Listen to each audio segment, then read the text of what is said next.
Hello everyone, my name is Jessica and I'm a nutritionist with Mad Barn. I'm here today to bring another segment of the people behind the horses. So this is a series where we talk with individuals who are helping to elevate the horse industry and bring about the next generation of growth. So today I am joined with Tik Maynard. And Tik is a Canadian event rider who is well known for his holistic approach to horse training that emphasizes communication and understanding between horse and rider. He has also authored 2 books, including In the Middle Are the Horsemen, and his most recent book is Starting in the Middle. That's right. And he is also the world reigning champion for the colt starting competition Road to the Horse with 2 wins under his belt. Yeah. So I want to start off today by thanking you for being here with us and taking this time to chat with us. I'm really excited to learn more from you and about your methods. So I think to start off, can you tell us what is a horseman? You know, that's something, Jessica, that I've thought about a lot over the past 10 years. And as part of sort of my curiosity about that, I've asked a lot of other people what they thought, and I've heard some great answers from different people. You know, I've heard it's the habits and the skills that on a daily basis make up how we interact with horses. Somebody else once told me that it's their ability to almost predict the future, where you're not reacting to something happening, you're staying ahead of it. You're almost able to predict what's going to happen, and then you stay out of danger, you stay out of trouble, you keep your horse in a happy, safe place, and you're avoiding trouble. One of the things that I've thought a lot about with that question is when I was growing up, what I'd often hear, this person's a really good horseman, but they're not necessarily good with people. You know, sometimes we'll see that they're good with horses, but they could be rude to clients or aloof or not that. And the big question I had for myself, kind of getting ready for Road to the Horse this year, was, does being a good horseman include being a good person? And for me now, I'd say that's the biggest kind of shift in how I think about it. I think like the word you used at the beginning, holistic. I think to be a good horseman, it really includes like how you treat other people and how you treat yourself as well. If I see somebody that doesn't have that, I might say they're good with horses, or they're talented with horses, or they're skillful with horses, but I probably wouldn't in my mind use that word horseman. Yeah, that's a really interesting kind of idea to bring about to that definition. And can you tell us a little bit more, what are the core principles for your training method that you bring to these horses? So I read a book a couple years ago, cookbook. I'm not a big chef myself, but the book is called Salt, Fat, Acid, Heat. Have you ever heard of that cookbook? I have not. So it's written by a lady called Samin Nosrat, and her idea was that what if she could distill all good cooking down to 4 ingredients or 4 principles? And she argues that whether you're in Japan or Italy or India or the United States, that all good cooking involves one or more of those 4 things: salt, fat, acid, or heat. And as I was getting ready for Road to the Horse, I was thinking, what if we could distill, you know, my horse training principles down into 4 things? Yeah. And what I came up with that I think about a lot kind of as I work with horses is, the first one is observation. Observing ourselves, observing the horses, observing our surroundings. The second one is communication. And the opposite of communication, or not the opposite, but what can often become a priority for people is control. Do we have control over the horse? And there's moments with a young horse or a horse you don't know where control is important. But the more I think about being able to communicate with them rather than control them, the more I feel like I'm going in the right direction. The third part is motivation. Sometimes horses, just like dogs or kids or people, they can understand us, and that doesn't necessarily mean they're going to do what we want or want to do what we want, right? And so what motivates horses in general, and what motivates like your horse in particular? Yeah. You know, is it rest? Is it play? Is it curiosity? Is it harmony? Like what is it? And then the fourth, you know, ingredient or building block that I came up with was play. Yeah. Which is basically like, you have all these other things, you understand them, but what's this piece at the end that changes what we do with horses from work into play? You know, work is something that you usually people like don't want to do. It's a drill or a chore, or they're not looking forward to it. Whereas play has a little lighter feeling to it. You know, we're often trying to find moments where we leave the horse where they don't feel like drilled at the end of the day, but they're ready to come out fresh the next day. Yeah. And finding those moments, I think, are, you know, that's part of experience, that's part of being a good horseman, and that's kind of the play that we're looking for. I love that idea. I have a young horse, so it's kind of fun to think about this, and I'm definitely going to go work with him and kind of look for those 4 moments with him, which is really exciting. Yeah. So anybody that's kind of watched your journey with Road to the Horse or any of the videos that you have done, you talk a lot about like signs that you're looking for in the horse, whether it's licking and chewing, or you just mentioned curiosity. Can you talk to us a little bit more about why that's important and what we should be looking for? So I was brought up, you know, in pony club and competing in the jumpers and a little bit of dressage, and in my 20s getting into eventing. And with a mature horse or a competition horse or an older horse, often we're looking at what's going on in the horse's body. We're looking for how they jump, you know, how their gaits are. We may even be looking for things like soundness or where they're uneven. We're looking maybe for their frame, like are they on the bit or not. But when I'm starting a horse, when I'm dealing with an emotional horse, when I have somebody come to me with what they would describe as like a troubled horse or a problem horse, in all of those situations, I'm really hardly watching the body at all. Over 90% of my attention is on the horse's eyes and their expression. It's the eyes that tell me when a horse is curious. It's the eyes that tell me when a horse is stressed. It's the eyes that tell me when a horse is relaxed. It's the eyes that tell me when a horse has a glazed over expression. Even if a horse is going to kick, I can usually tell when that's going to happen quicker from watching the eyes than watching the legs. Like usually the eyes are going to give me more warning than the legs. So mainly it's the eyes, but also the expression. You know, around the mouth, is the mouth tight or not? Around the nostrils, how are they breathing? Around the ears, are they relaxed? Are they forward? Are they back? Are they grumpy? Are they concentrated? Also with the eyes, most of the time what a horse is looking at is what they're thinking about. That makes sense, right? yeah. It's the same with people. If a person is like, if we're looking at each other, we're probably thinking about what the other person is saying. If somebody, you know, you're sitting at dinner and somebody starts to go like this, You know they're not focused on you. they're probably thinking about their phone or their text message, you know what I mean? Like, and all it takes is to look at your phone for 2 seconds, and your mind probably takes 10 or 15 or 20 seconds to come back to the conversation. You know what I mean? Yes. And it's the same with horses. Like, what they're looking at is usually what they're thinking about, and so sometimes I want them thinking about me, and sometimes I want them thinking about, like if I'm riding a jumping horse, I want them thinking about the jump. And so watching their eyes is going to give me that feedback. Yeah, that makes a lot of sense. Can you talk about, you know, who are your influences that kind of helped you learn all of these different intricacies in the horse, or is it really just something that you picked up with all your experience in the horse industry? No, I've had a lot of, you know, since I first started really going down the road of learning more about what we call horsemanship or natural horsemanship, or one of my favorite things to actually call what people like me do is horse psychology. Like, I'm trying to understand how horses think, how they learn, you know, how they feel, what motivates them. Like, horse psychology, I think, is one of the best ways to describe it. And I probably started going down that road in about 2009. And then I got interested in Road to the Horse in about 2012. And so for the last sort of almost 15 years, I've spent a lot of time learning from a lot of different people.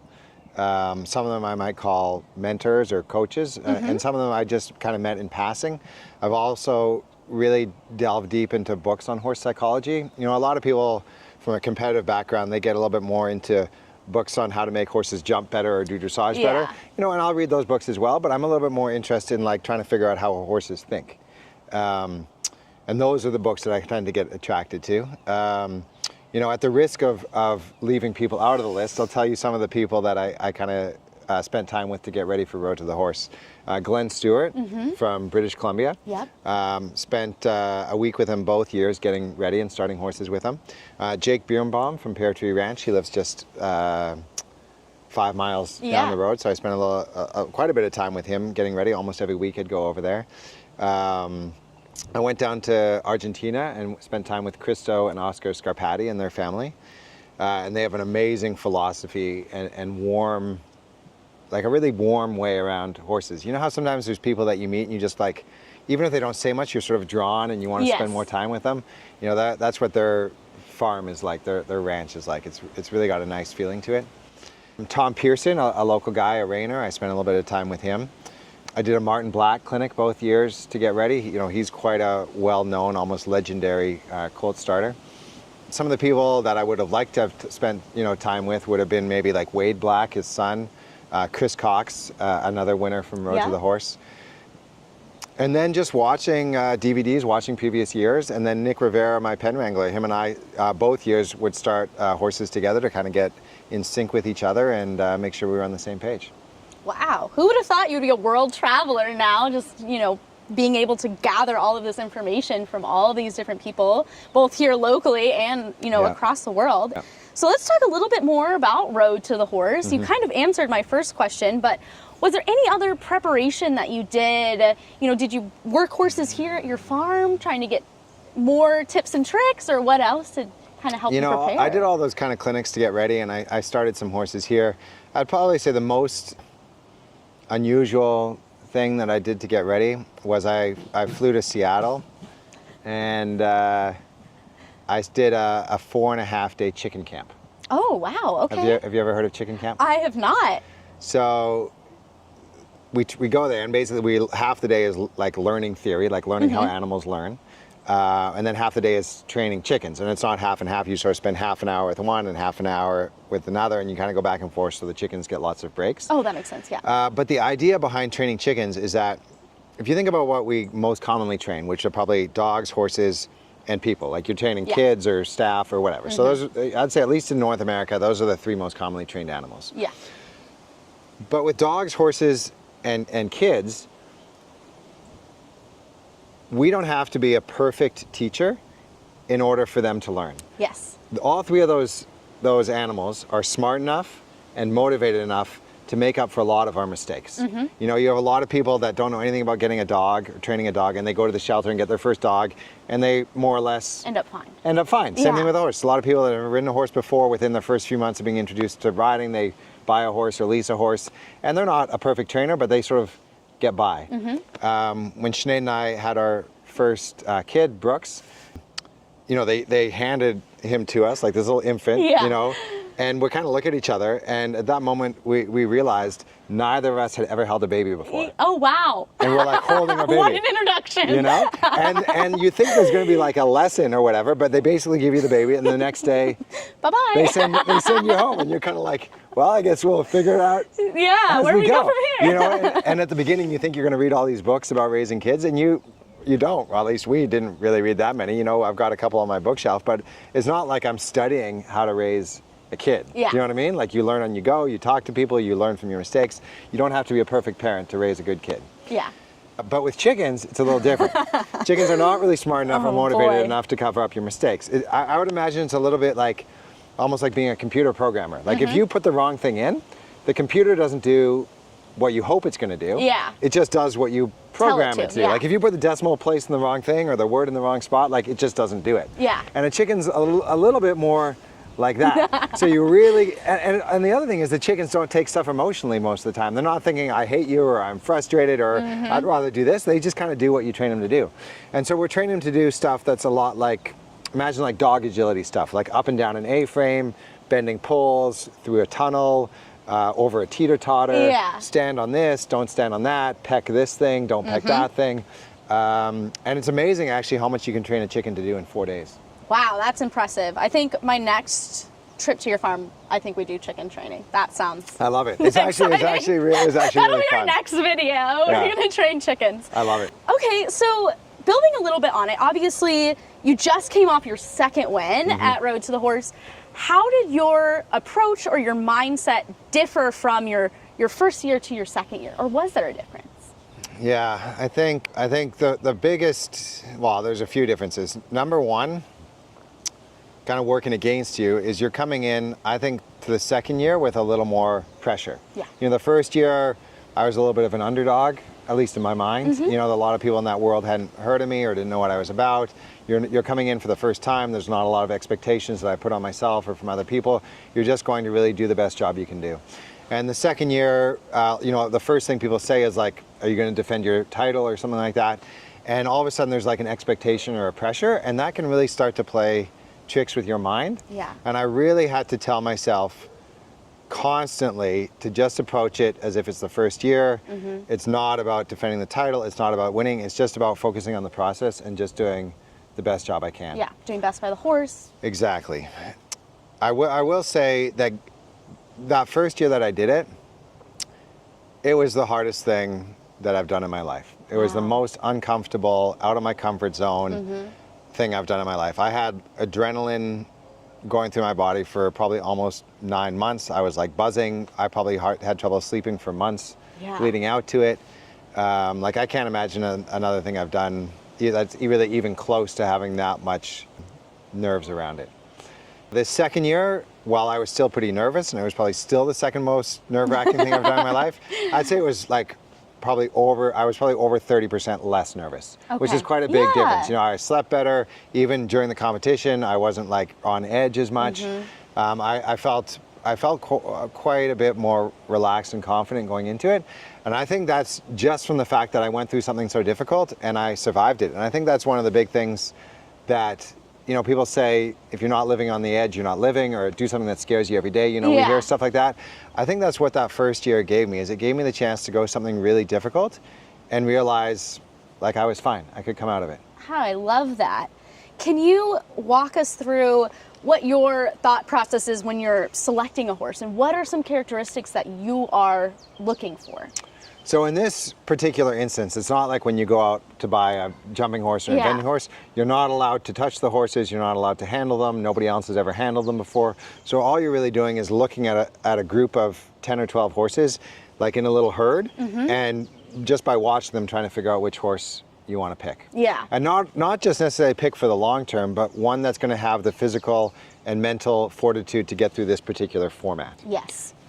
So I would say, you know, what I had in my mind leading up to it was that 10% was going to be based on the horse's bloodlines. I know very little about quarter horse bloodlines, so I relied a lot on Nick, on Jake, on some other people that know quarter horse bloodlines. I relied a lot on them to kind of give me advice. I'd say another 10% on their physical characteristics. Are they built uphill or downhill? How big are they? You know, are they sound? Do they have a nice, you know, withers, or like whatever it is you look for in just a nice horse. And then I'd say another 10% based on their behavioral characteristics, or maybe even 20%, you know, like, are they curious? Are they pushy? Are they shy? Are they the leader? Are they the follower?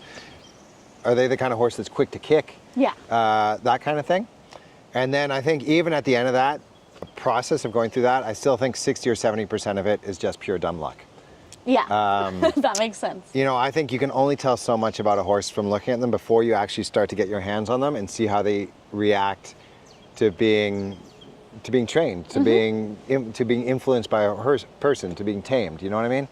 And just you know, just to kind of, I don't know, prove that point. But to give you an example, both years that I did Road to the Horse, there's 4 of us, and we pick an order. You know, you'd kind of draw numbers out of a hat to see who's going to get first, second, third, fourth pick of these horses.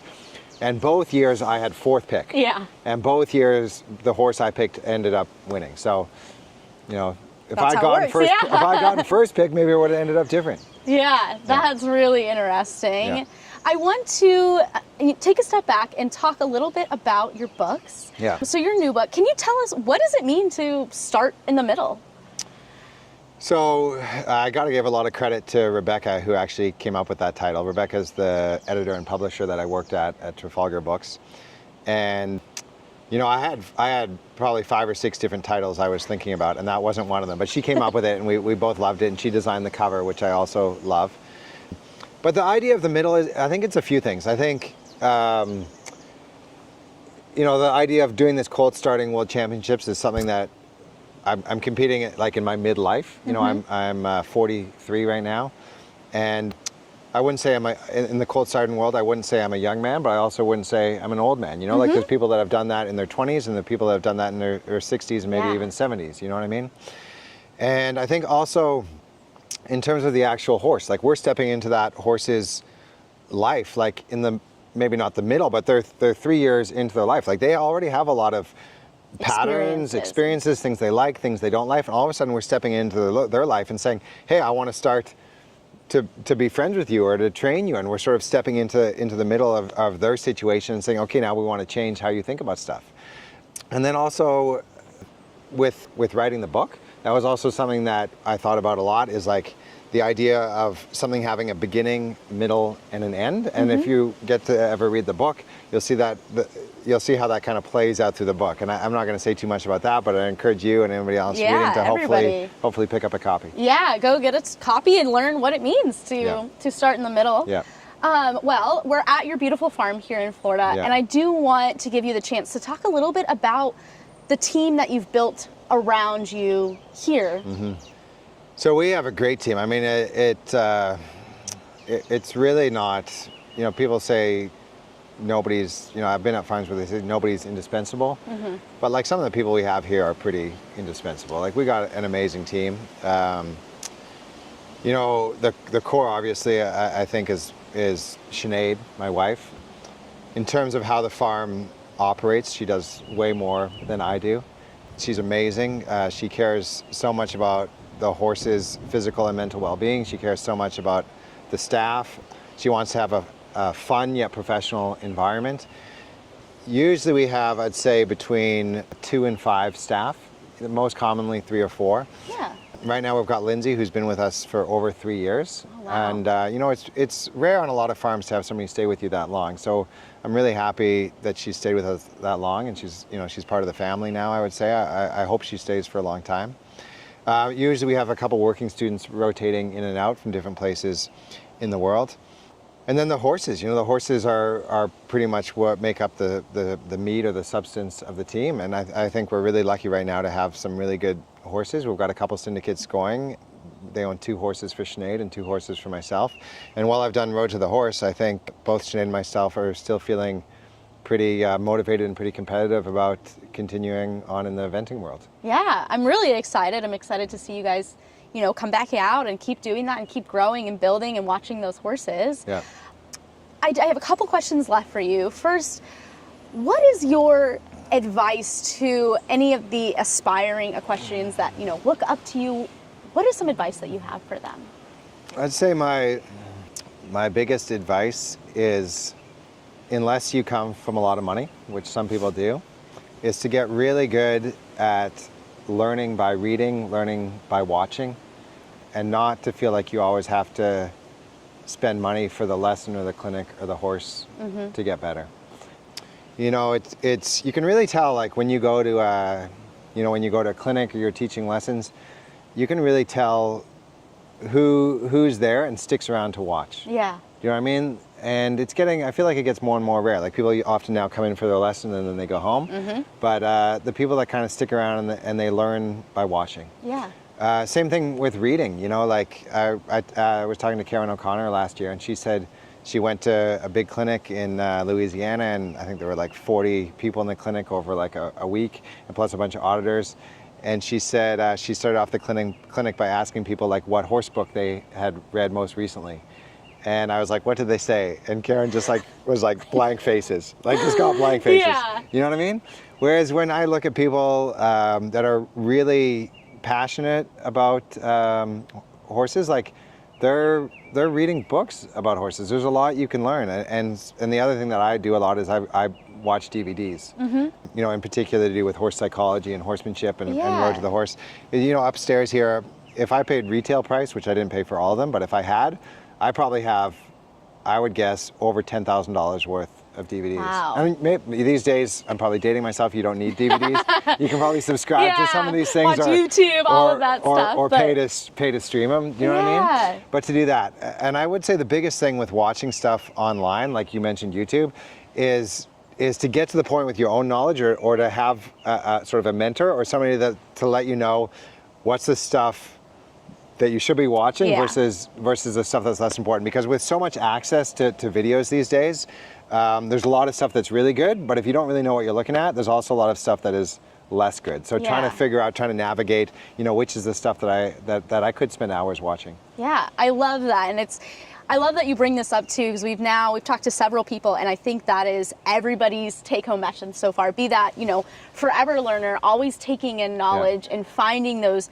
mentors that you can really follow and learn from, and who are you learning from and stuff like those are great people for everybody to look into. So my final question for you today is, what are we looking for in the future from you? What is your goals, your outcomes, where do you go from here?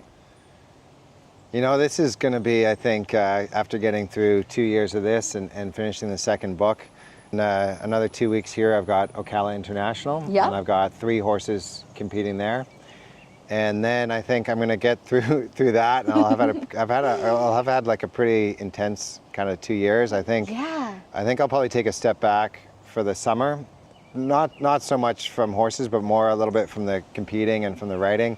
I've got a lot of clinics lined up all over the country and in Canada, and I'm going to try to get through that and spend a little time with my wife and our kids, and maybe try to take a bit of a summer vacation this summer, and spend a little time decompressing and speaking with them, and then maybe trying to figure out what the next goal is for the fall. I really like that. That sounds like a great plan. Yeah. I'm excited to see you at Ocala International. That'll be really fun. Yep.